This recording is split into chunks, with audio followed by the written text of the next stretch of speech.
It's a problem everyone agrees needs to be solved. They need to have a place for the homeless people to be.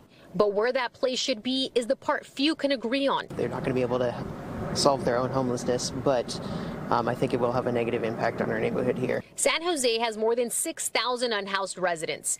A new plan will allow nearly 100 of those living in RVs to safely park and stay temporarily inside the Santa Teresa Light Rail Station parking lot in a matter of months. This VTA parking lot has more than 1,000 parking spaces, and the goal is to bring 40 to 50 RVs with 1 to 2 people each. They will also have access to services. The city is teaming up with Life Moves to provide those resources and training needed to get a job and into transitional housing within 12 months.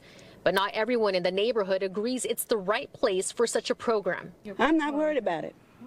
I'm not worried about it at all. My concern is this neighborhood, being that we already have several tiny homes in this area and the proximity to schools. Allison Rice is a mother and a first grade teacher and says all of the schools around here use this light rail to take students on field trips and worries about a school bus stop here. So now my daughter, it's like, well, how are we going to get you to the school? I don't really want you standing out by yourself. Councilmember Matt Mahan is among those pushing for the program. He says it's important to fairly distribute these sites across the city, but also believes local governments need to make sure they don't become a magnet for problems.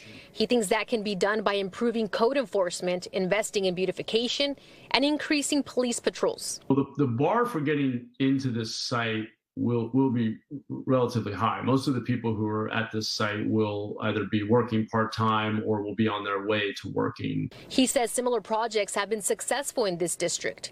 This one could be up and running by fall with a promise to stay open no longer than 4 years. The city is currently working on a contract with VTA, and the site has been moving forward, but the final vote will be taken in the next couple of months. Meanwhile, the VTA says they've worked with other cities and know what it takes to ensure this project is successful. We're requiring the city of San Jose to have a detailed operations manual that needs to be followed, an on-site resident manager and security. In San Jose, Stephanie Magallon, NBC Bay Area News.